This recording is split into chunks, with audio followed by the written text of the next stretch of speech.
कहा गया है सब खजाना यहीं रह जाएगा। भजन का भाव है, दो शब्द है कि रुपया पैसा काम न आई, अरे जाई नहीं भवना सुगना,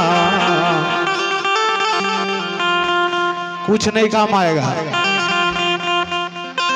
रुपया पैसा काम न आई,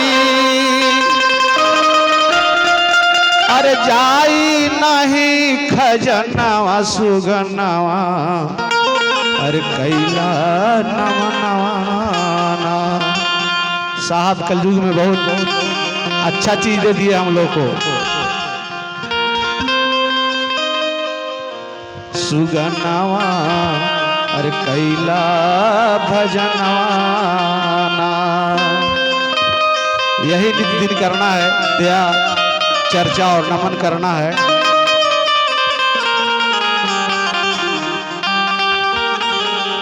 तो रुपया पैसा काम न आई, कृष्ण भाई चर्चा करके गए ना तो राम राम कहते थे, उनका वहां था यहाँ नहीं था।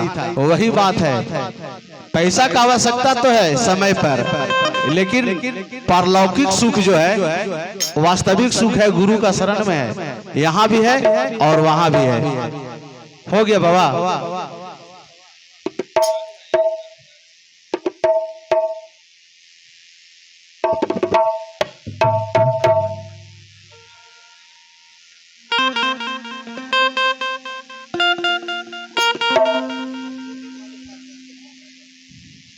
हो गया।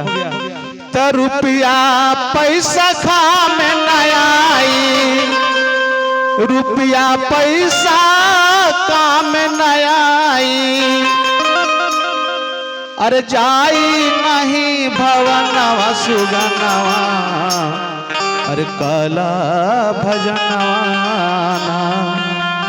दोनों हाथ ऊपर करके ताली लगा करके सुगनवा कैला भजनवाना, सुगनवा कैला भजनवाना, सुगनवा कैला भजनवाना। तो रुपया पैसा साथ न जाई, रुपया पैसा साथ न जाई, रुपया पैसा साथ न जाई, जाई नहीं भवनवा सुगनवा कैला नवनवाना, सुगनवा कैला नवनवाना, सुगनवा कैला नवनवाना, सुगनवा कैला नवनवाना। तो रुपया पैसा काम न आई, रुपया पैसा साथ न जाई, रुपया पैसा साथ न जाई, जाई नहीं भवनवा सुगनवा कैला भजनवाना, सुगनवा कैला भजनवाना, सुगनवा कैला भजनवाना।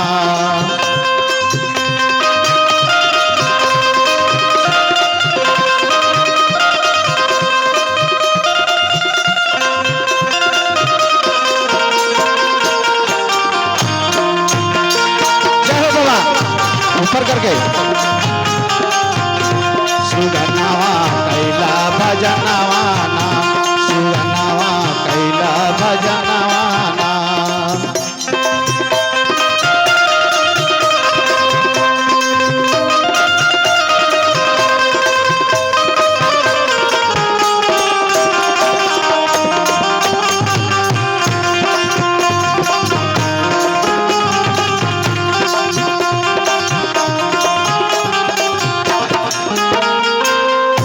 जाने कब का हो जाई, का जाने कब का हो जाई, का जाने कब का हो जाई, राखी मिली बदनवा सुगनवा कैला भजनवाना, सुगनवा कैला भजनवाना, सुगनवा कैला भजनवाना।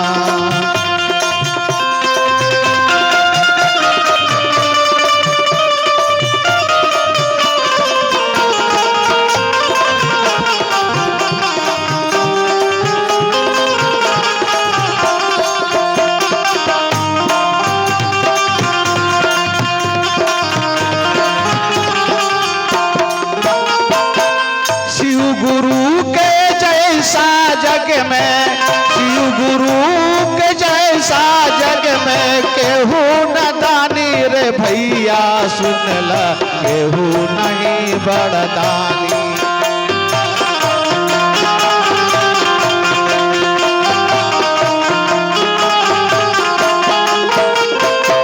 गुरु के तो शिष्य बन हाथे, गुरु के तो शिष्य बन हाथे, गुरु के तो शिष्य बन हाथे, बांधी हाथ कंगनवा सुगनवा कैला भजनवा, सुगनवा कैला भजनवा, सुगनवा कैला भजनवा।